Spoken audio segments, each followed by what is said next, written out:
हित से जुड़े समस्याओं पर होंगे सवाल, हर मुद्दों पर होगी खुलकर बात, जब बैठेंगे आमने सामने। शहर में व्यवस्थित तरीके से रहने के लिए लोगों को सुगम यातायात की जरूरत पड़ती है। क्या धनबाद शहर में लोगों को सुगम यातायात की सुविधा मिल पा रही है?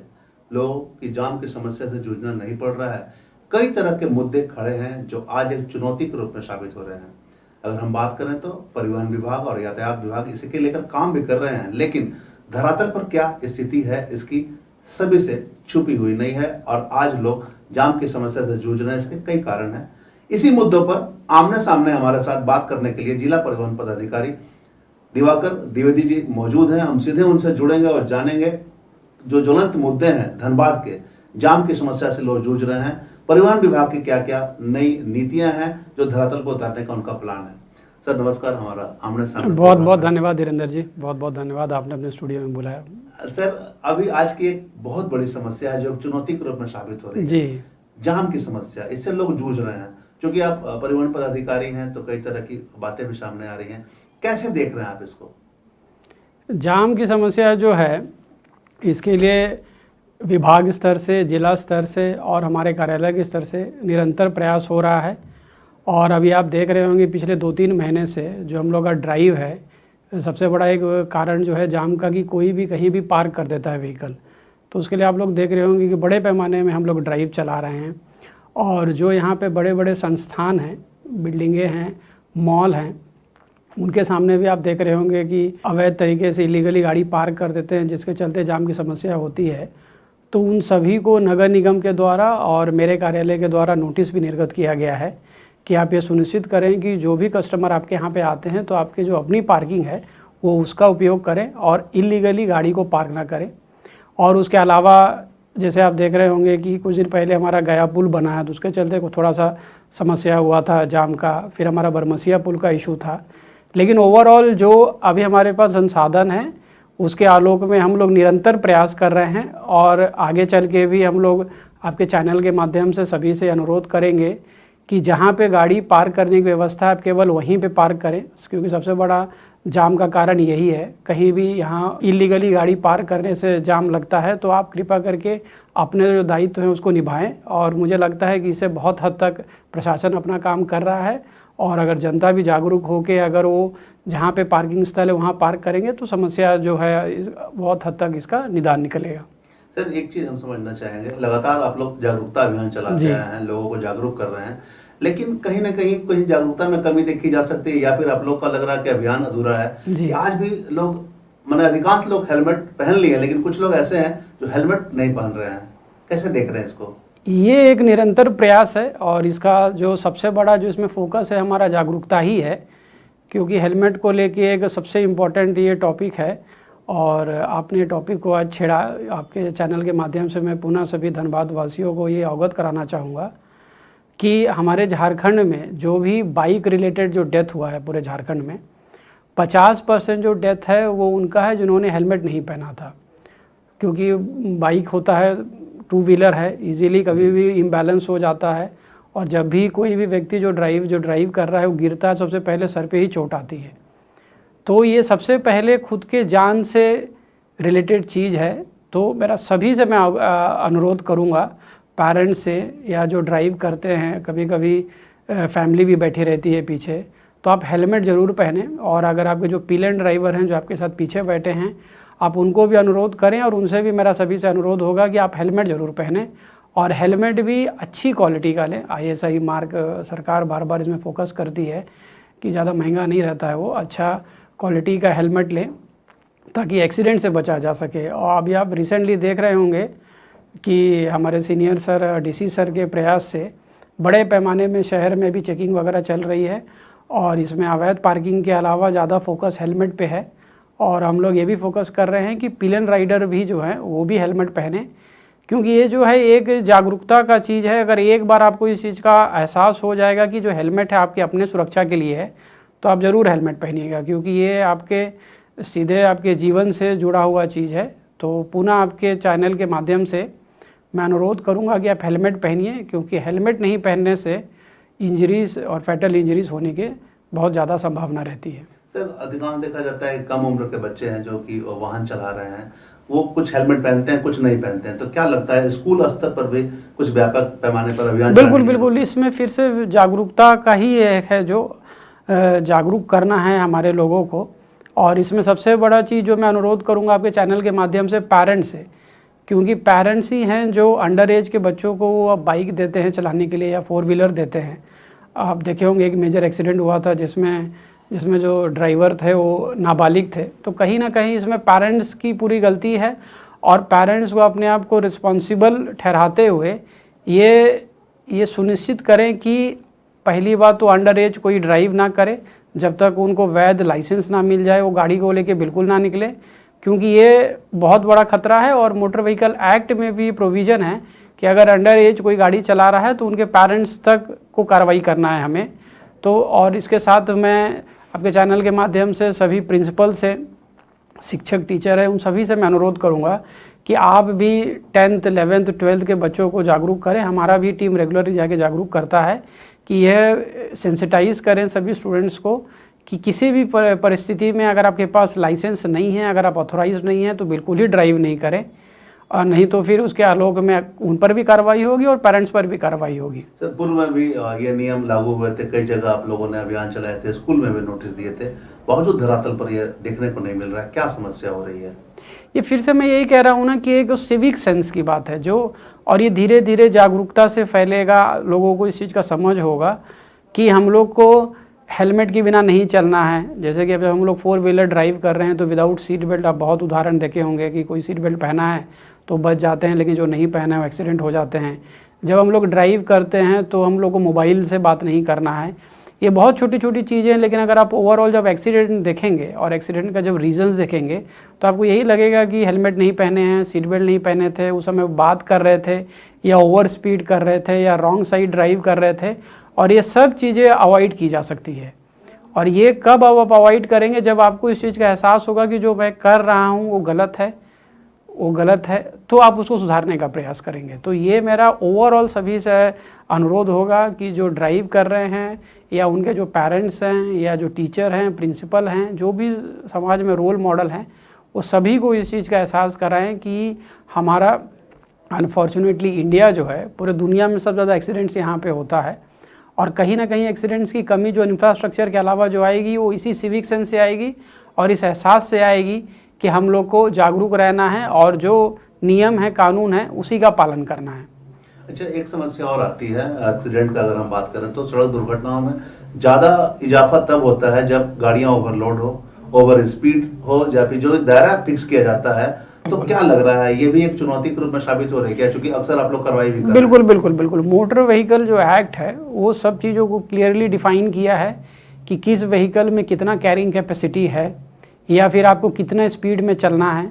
बहुत जगह लिखा भी रहता है, आप रोड में साइनेज वगैरह देखेंगे। तो फिर वही चीज़ मैं कहूँगा, ओवर व्हीकल जो ओवर बर्डन रहता है उसमें तो हम लोग रेगुलरली कार्रवाई करते हैं, जो हैवी व्हीकल्स रहता है।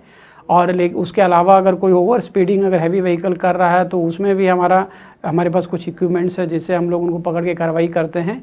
लेकिन ओवरऑल मेरा फिर से यही है कि जागरूकता जो है, सबसे अवेयरनेस जो है कि ओवर स्पीडिंग करके आप कभी कहीं कोई जल्दी नहीं पहुंचेंगे। ओवरऑल आप जब देखेंगे कि अगर आपका कोई एक डिस्टेंस आप कवर करते हैं ए से लेके बी तक, आप बड़ी तेज़ी से भी जाइएगा और एक नॉर्मल स्पीड में भी जाइएगा तो अंतर ज़्यादा नहीं रहता है।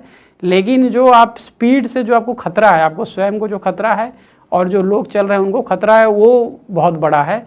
तो मेरा सभी से अनुरोध रहेगा कि जो मोटर व्हीकल एक्ट में जो प्रोविजंस हैं, जितना आपके व्हीकल का कैरिंग कैपेसिटी है आप उतना ही लेके चलें। बिल्कुल ही ओवर स्पीड ना करें, क्योंकि ओवर स्पीड से दुर्घटना होने की संभावना रहती है। हम देख भी रहे हैं, रिसेंटली दिल्ली में एक्सीडेंट हुआ है, कल शायद इंदौर में एक बड़ा एक्सीडेंट हुआ है, हैवी व्हीकल घुस गया था, उससे डेथ हुआ। ड्रिंक एंड ड्राइव का एक मैटर था। तो जो रूल्स एंड रेगुलेशन है कृपया करके उसका पालन करें, क्योंकि हमारा जो इंडिया में, जो मैं बताया, मैं पूरी दुनिया में सबसे ज़्यादा एक्सीडेंट्स होता है। इन सब चीज़ों को जब हम ध्यान रखेंगे तो हम लोग एक्सीडेंट्स को रोक पाएंगे। सर एक समस्या और है, धनबाद जिले की अगर हम बात करें तो यहाँ पर ऑटो और टोटो के कारण एक तो जाम की समस्या उत्पन्न होती है, दूसरा कई ऐसे चालक है जो नाबालिग है, साथ ही किसी के रजिस्ट्रेशन भी फेल है, बावजूद वो धड़ल्ले से चल रहे हैं। ये टोटो और ऑटो जो है, अभी आप देख रहे होंगे बड़ी संख्या में मार्केट में आ गया है। इसके लिए अभी रिसेंटली जो आप रजिस्ट्रेशन वाला बोले थे, इसके लिए अभी हम लोग स्पेसिफिक एक कैंप लगाए थे अपने ऑफिस में कि अगर किसी प्रकार किसी ने रजिस्ट्रेशन नहीं कराया तो उनको एक मौका दिया जा रहा है कि आके रजिस्ट्रेशन करा लें। और इसके अलावा जो डीलर होते हैं, जो शोरूम होते हैं जहाँ से टोटो बिकती है या ऑटो बिकती है, उनको सभी को हम लोग ने एक स्टैंडिंग इंस्ट्रक्शन दिया हुआ है कि अगर हम लोग को किसी प्रकार का टोटो या ऑटो मिलता है जिसमें रजिस्ट्रेशन नहीं है तो सबसे पहले आप पर रिस्पॉन्सिबिलिटी फिक्स करते हुए कार्रवाई की जाएगी। तो पुनः मैं आपके चैनल के माध्यम से मैं ये जो मैसेज है मैं न्यूज़पेपर और लेटर के माध्यम से उनको दिया हूँ, और आपके चैनल के माध्यम से पुनः मैं सभी जो शोरूम जो हैं जितने भी हैं वो डीलर्स ओनर को मैं ये मैसेज देना चाहता हूँ कि अगर कोई भी व्हीकल, मोटर व्हीकल एक्ट में क्लियर है रूल्स कि कोई भी व्हीकल हो, चाहे टोटो हो, ऑटो हो या कोई 4 व्हीलर हो या कोई हैवी व्हीकल्स हो, अगर विदाउट रजिस्ट्रेशन उसको रोड में नहीं निकलना है, और अगर निकलेगा तो बहुत स्ट्रिक्ट प्रोविजंस है उन पर कार्रवाई करने के लिए और उसके अनुसार उन पर कार्रवाई की जाएगी। सर, बीच में रूल थे कि रजिस्ट्रेशन जो होना था वो शोरूम के थ्रू होना था, अभी क्या प्रावधान है रजिस्ट्रेशन? नहीं, रजिस्ट्रेशन देखिए, रजिस्ट्रेशन के 2 पार्ट हैं। जैसे कि अगर आप व्हीकल लेते हैं तो आपको एक हैसल फ्री, जो परिवहन विभाग लगातार चीज़ों को ऑनलाइन कर रहा है, पारदर्शी कर रहा है, तो उसकी इमीडिएटली डीलर को ही ऑप्शन दिया गया है कि आपको नंबर दे देगा वो, और नंबर देने के बाद आपको उस गाड़ी को लेके आप जा सकते हैं। आपको नंबर मिल गया। पहले जैसे बहुत दिन तक आप देखते होंगे कि अप्लाइड फॉर, अब आप किसी भी गाड़ी में अप्लाइड फॉर नहीं देखेंगे, आपको इमीडिएटली नंबर मिल जाता है। और ये जो फैसिलिटी है आसान बनाने के लिए डीलर को ही दे दिया गया है।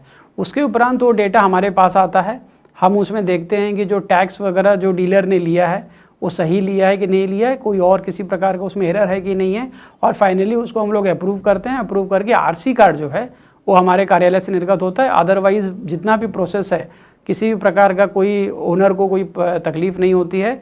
वो जब शोरूम जाता है वहीं पे सब उनका जितना भी पेपर वर्क है वो कंप्लीट कर दिया जाता है। सर, एक चीज़ और हम समझना चाहेंगे, एक समस्या यहाँ पर बहुत चुनौती साबित हो रही है परिवहन विभाग के लिए। ऑटो और टोटो एक यत्र तत्र गाड़ियाँ लगा देते रहे हैं। कई ऐसे वाहन हैं जिनका रजिस्ट्रेशन फेल है, लेकिन स्टेशन इलाकों में जमावड़ा लगता है, जिससे चलते यात्रियों को काफ़ी परेशानी का सामना करना पड़ता है। इस पर नियंत्रण करने को लेकर क्या पहल की जा रही है? टोटो ऑटो को लेके थोड़ा संख्या है यहाँ पे धनबाद में, और रजिस्ट्रेशन का जैसे आपने बात किया तो मैंने अभी अवगत कराया कि रजिस्ट्रेशन के लिए हम लोग ने एक स्पेशल कैंप भी लगाया था और उसमें भी अच्छा रिस्पांस था। और उसके उपरांत हम लोग ने सभी शोरूम को भी हिदायत दी है कि कोई भी टोटो ऑटो या इनफैक्ट कोई भी व्हीकल का विदाउट रजिस्ट्रेशन अगर वो गाड़ी को छोड़ देते हैं अपने शोरूम से, क्योंकि उनकी रिस्पॉन्सिबिलिटी है कि गाड़ी ओनर को देना ही नहीं है विदाउट रजिस्ट्रेशन। अगर देते हैं तो उन पर हम लोग कार्रवाई करेंगे। और साथ में टोटो ऑटो पर अभी हम लोग नियमित कार्रवाई कर रहे हैं। अभी रिसेंटली मुझे लगता है कि 2-3 दिन पहले बड़े पैमाने में आपके यहाँ पे श्रमिक चौक के पास कई टोटो और ऑटो पर कार्रवाई की गई थी यातायात विभाग के द्वारा। और इसके अलावा जैसे कि आप जान रहे हैं कि विभाग ने भी थोड़ा सा स्ट्रीमलाइन करने के लिए ड्रेस कोड लागू किया है, ब्लू ड्रेस और खाकी ड्रेस लागू किया है। उसके लिए भी नियमित तौर पर हम लोग जागरूकता फैलाएं न्यूज़पेपर के माध्यम से, मीटिंग के माध्यम से, और उसके अलावा जब हम लोग कार्रवाई भी कर रहे हैं, हम लोग भी कर रहे हैं, यातायात भी कार्रवाई कर रहा है। और धीरे धीरे जो एक बड़ा जो इशू है कि एक डेडिकेटेड उनका रूट होना चाहिए ऑटो का और टोटो का, उसके लिए डिस्कशन हुआ है डीसी सर से और नगर आयुक्त सर से, और मुझे पूरा आशा है कि उनके द्वारा कोई इसमें अच्छा निर्णय लिया जाएगा, जिसके उपरांत हम लोग उनको स्ट्रीमलाइन करने में सफल रहेंगे। लेकिन ड्रेस कोड की अगर हम बात करें तो पहले भी ड्रेस कोड लागू करने का प्लान था, लेकिन धरातल पर यह सफल नहीं हो पा रहा है। क्या मतलब चुनौती आ रही है सामने? इसमें मुझे लग रहा है कहीं ना कहीं टोटो और ऑटो के जो ड्राइवर हैं थोड़ा लीनियंसी है उनके अंदर जी। लेकिन चूंकि हम लोग कई अवेयरनेस के माध्यम से उनको ये मैसेज दे दिए हैं, उनके जो यूनियन के अध्यक्ष हैं उनके साथ भी बैठक किए हैं, और अब हम लोग कार्रवाई कर रहे हैं। और ओवरऑल जो अभी हम लोग देख रहे हैं सड़कों में कि चेंजेस आया है, और ये स्पष्ट दिखाता है कि और कार्रवाई की आवश्यकता है। तो हम लोग और परिवहन विभाग, यातायात विभाग या जिला प्रशासन, हम लोग इस पर और प्रयास करेंगे ताकि जो ड्रेस कोड का जो सरकार के द्वारा जो गाइडलाइन दिया गया, डायरेक्शन दिया गया है, उसका अनुपालन हो सके। क्योंकि कहीं ना कहीं ड्रेस कोड होने से महिलाएं या बच्चे सफर करते हैं, सुरक्षित महसूस सेफ्टी से जुड़ा हुआ है।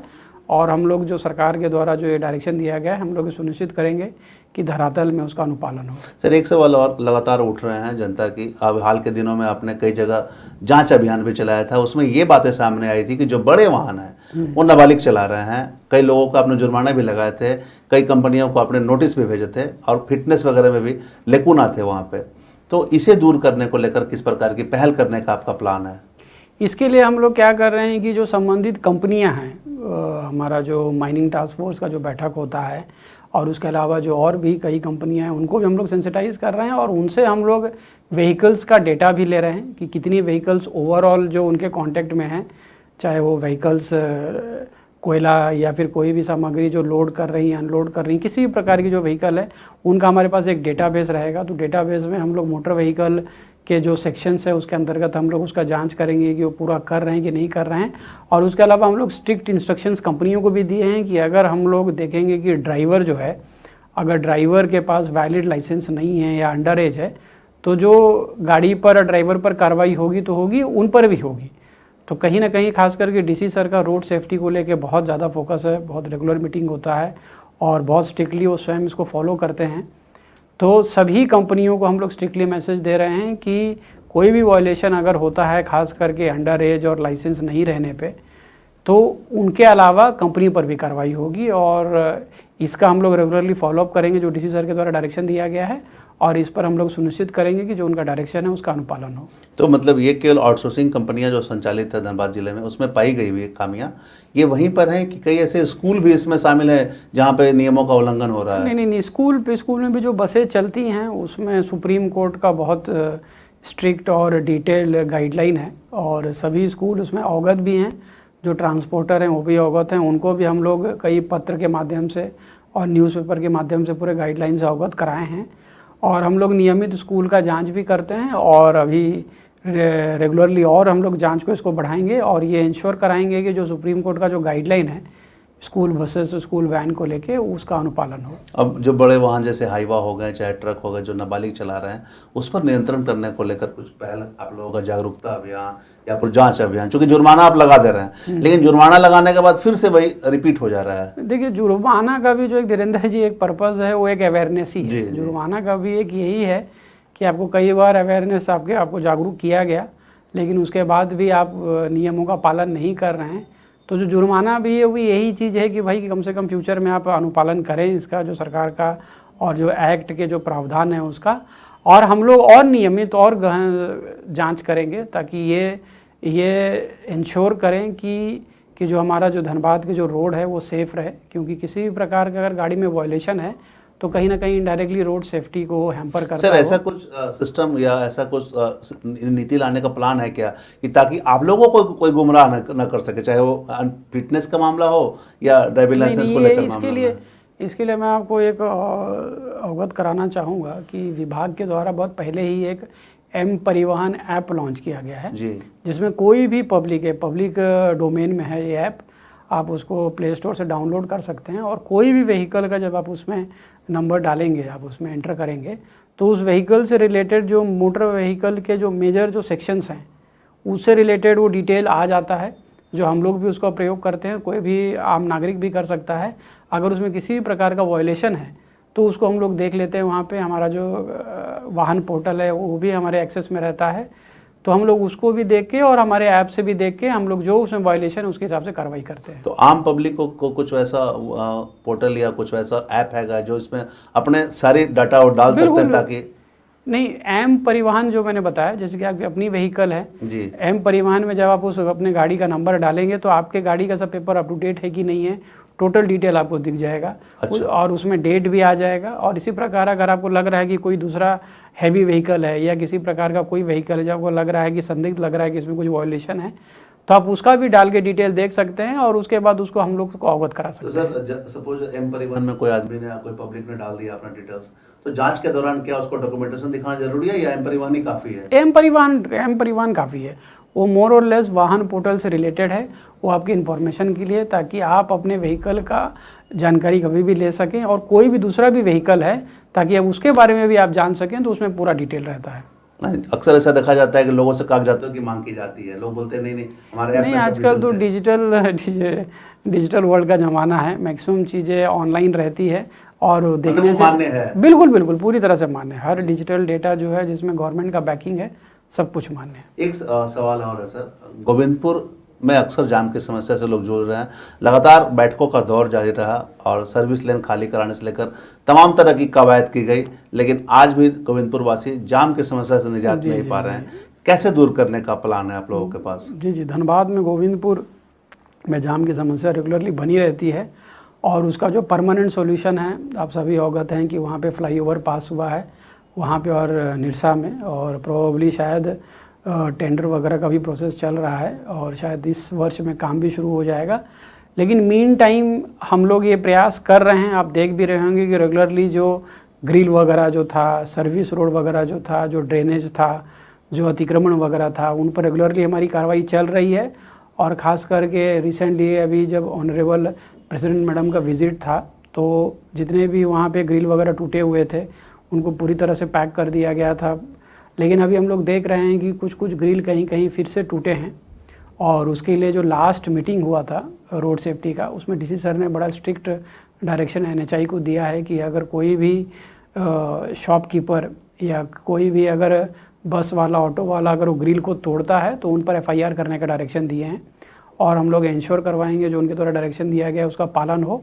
और हम लोग स्पेसिफिक गोविंदपुर को लेके फिर से सर्वे करेंगे और जहाँ जहाँ लेकुना है, जहाँ जहाँ गड़बड़ी है, उसको हम लोग एड्रेस करेंगे ताकि वहाँ पे जितना हो सके तो जाम की समस्या ना हो। ये सर केवल गोविंदपुर के लिए या फिर ऐसे हर जगह के लिए, चाहे ये हर जगह के लिए, या फिर असरफी के आसपास आप हो? अगर डीसी सर के, आप तो बहुत क्लोजली फॉलो करते हैं रोड सेफ्टी मीटिंग को या सभी जिला स्तरीय मीटिंग को, तो आप देख रहे होंगे कि डीसी सर बहुत ज़्यादा फोकस है उनका रोड सेफ्टी को लेके और उनका प्रायोरिटी है कि जो रोड रिलेटेड डेथ है जो धनबाद में, वो उसमें बड़े संख्या में कमी है। और उसी के क्रम में एक बड़ा कारण जो एक्सीडेंट का होता है वो जाम होता है। तो उनको गोविंदपुर को लेके, निरसा को लेके और इनफैक्ट जहाँ पे भी एक्सीडेंट्स हो रहे हैं या जाम लग रहे हैं उसमें उनका बहुत ज़्यादा फोकस है, चाहे ब्लैक स्पॉट हो। और हम लोग निरंतर रोड सेफ्टी के माध्यम से जितने भी विभाग हैं सभी विभाग को डायरेक्शन दिया जाता है और हम लोग भी उस पर काम कर रहे हैं। और मैं आपको आश्वस्त करना चाहता हूँ कि आने वाले दिनों में आपको इसका बिल्कुल असर दिखेगा। सर एक सवाल हो रहा है, सड़क दुर्घटना ना हो किसी के साथ, लेकिन अगर किसी के साथ हो जाती है तो बहुत समस्या उत्पन्न होती है। हालांकि मुआवजा का प्रावधान है, लेकिन मुआवजा कितने समय में मिलता है लोगों को, कितने दिन इसमें जैसे कि मैं एक बताना चाहता हूँ कि एक सेंट्रल गवर्नमेंट का एक स्कीम है आपके चैनल के माध्यम से, हिट एंड रन। अगर समझिए कि किसी का एक्सीडेंट होता है और अगर व्हीकल मिल गया, दो सिनारियो होता है, या व्हीकल मिला या व्हीकल नहीं मिला। अगर व्हीकल मिल गया तो उनको जो संबंधित जो इंश्योरेंस कंपनी है, तो इंश्योरेंस कंपनी का क्लेम वो ले सकते हैं और अकॉर्डिंगली कोर्ट से उनको कितना मुआवजा मिलना चाहिए वो जो विक्टिम के जो परिजन हैं उनको दिया जाता है। और इन केस अगर गाड़ी हिट करके या गाड़ी निकल गई और गाड़ी का पता नहीं चला, ट्रेस नहीं चला, तो उस परिस्थिति में सेंट्रल गवर्नमेंट का एक स्कीम है हिट एंड रन, जिसमें अगर अनफॉर्चुनेटली अगर डेथ हो जाता है तो उसमें 2 लाख रुपए का प्रावधान है, कंपनसेशन अमाउंट है। और अगर इंजरी होती है तो इंजरी का 50,000 रुपये का है। तो इस प्रकार का अगर कहीं कोई घटना होता है तो मेरा एक अनुरोध होगा कि आप एक एप्लीकेशन या आप थाना में दे सकते हैं, या फिर आप अंचल ऑफिस में दे सकते हैं, या फिर आप परिवहन कार्यालय में दे सकते हैं, या फिर एसडीओ सर के यहाँ पे दे सकते हैं। इन किसी भी ऑफिस में अगर आप देंगे तो बाकी जो मिसिंग डॉक्यूमेंट्स है वो हम लोग अरेंज करवा लेंगे। जैसे उसमें पोस्टमार्टम का डॉक्यूमेंट्स लगता है, कुछ और जो बैंक डिटेल्स वगैरह, वो बाकी हम लोग करवा लेते हैं। और हम लोग इंश्योर करवाते हैं कि जो जिनका डेथ हुआ उनके परिजन को पैसा चला जाए, ये मुआवजा एट द अर्लीस्ट। अच्छा, एट द अर्लीस्ट हो जाता है। जी जी सर इसमें इंश्योरेंस कंपनी भी बहुत दौड़ाती है लोगों को, तो उस पर भी नकल कसने का आप लोगों का कुछ रहता है? इंश्योरेंस कंपनी का तो पॉलिसी लेवल का चीज़ है और वो कोर्ट से डिसाइड होता है। लेकिन ये जो हिट एंड रन का है, जो हिट एंड रन बहुत बार मतलब लोगों को जानकारी के अभाव में लोग इसका लाभ नहीं ले पाते हैं। तो मेरा आपके चैनल के माध्यम से अनुरोध होगा कि हिट एंड रन में, जैसे मैंने बताया कि अगर गाड़ी हिट की और रन कर गई, गाड़ी नहीं मिली, तो कृपया करके किसी भी कार्यालय में अगर आप मुआवजा के लिए देंगे तो हम लोग आपसे संपर्क करके और डॉक्यूमेंट्स, नेसेसरी डॉक्यूमेंट्स को प्रोसेस करके हम लोग पैसा आपको दिलवा देंगे। कुछ अपील करना चाहेंगे दर्शकों से? मेरा सभी धनबाद वासियों से अपील होगा कि आने वाला भी पर्व भी है और ऐसे भी ओवरऑल कि जब भी हम लोग रोड में निकलें व्हीकल लेके निकलें या विदाउट व्हीकल निकलें, तो जो रोड के जो नियम हैं उनका हम लोग पालन करें। बहुत छोटी छोटी चीज़ों का अगर हम लोग पालन करें, जैसे कि अगर हम लोग हेलमेट पहने, पीछे अगर हमारे साथ कोई बैठा है वो भी हेलमेट पहने, जब भी ड्राइव करें अगर कोई कॉल आए तो हम लोग 2 मिनट के लिए साइड में रुक के हम लोग कॉल को अटेंड कर लें, सीट बेल्ट ज़रूर लगाएं, ओवर स्पीडिंग ना करें, रॉन्ग साइड से ना जाएं। मुझे लगता है बहुत छोटी छोटी चीज़ें जिसका पालन हम लोग कर सकते हैं। अगर हम लोग केवल इतना ही करें तो मुझे पूरा विश्वास है कि जो हमारी धनबाद की जो सड़कें हैं बहुत सुरक्षित हो जाएंगी और ओवरऑल हम सब सुरक्षित रहेंगे और रोड में निकलने में हम लोग सेफ महसूस करेंगे। तो आमने सामने में हमारे साथ डीटीओ दिवाकर द्विवेदी जी थे, जो कि स्पष्ट इन्होंने कहा है कि धरातल पर कई तरह का प्लान इनका है जो कि उतारने का अभी लक्ष्य रखा गया है। बहुत जल्द उतारा जाएगा, चाहे ऑटो टोटो से संबंधित मामले हों या सेफ्टी से संबंधित मामले हों। साथ ही इन्होंने अपील भी की है लोगों से कि सड़क सुरक्षा के नियमों का पालन जरूर करें। आप भी हेलमेट पहने और आपके पीछे अगर कोई बैठे हुए हैं मोटरसाइकिल पर तो उन्हें भी हेलमेट पहनने के लिए प्रेरित करें, क्योंकि आपका जीवन बहुत ही कीमती है। अगर कहीं दुर्घटना घटती है तो हेलमेट पहनने से उससे बचा जा सकता है। कई तरह के नियम कानून में इन्होंने बताया है। जाम की समस्या से जो धनबाद वासी झेल रहे हैं उससे मुक्ति भी दिलाने की दिशा में पहल की जा रही है और यह भी कार्य होंगे। एम परिवहन में अपने डॉक्यूमेंट्स आप रख सकते हैं ताकि कागजातों का झंझट से मुक्ति आपको मिलेगी और कहीं भी आप एम परिवहन दिखा सकते हैं। किसी प्रकार की समस्या होने पे हिट एंड रन के मामले में, जैसा कि ये बता रहे हैं, लोगों से मिल सकते हैं, परिवहन कार्यालय जाके मिल सकते हैं। तमाम तरह की जो समस्या है उससे निजात पाने के उपाय इन्होंने बताए हैं और बार बार यही अपील की जा रही है लगातार कि सड़क सुरक्षा के नियमों का लोग पालन करें ताकि आप भी सुरक्षित रहें और दूसरों को भी सुरक्षित रखने के लिए प्रेरित करें। अगले बार आमने सामने में हमारे साथ कोई और शख्स होंगे और उनसे भी हम जानेंगे समस्याओं और उससे निजात के बारे में। तब तक के लिए बने रहे मिरर मीडिया के साथ। जनहित से जुड़े समस्याओं पर होंगे सवाल, हर मुद्दों पर होगी खुलकर बात। जब बैठेंगे आमने सामने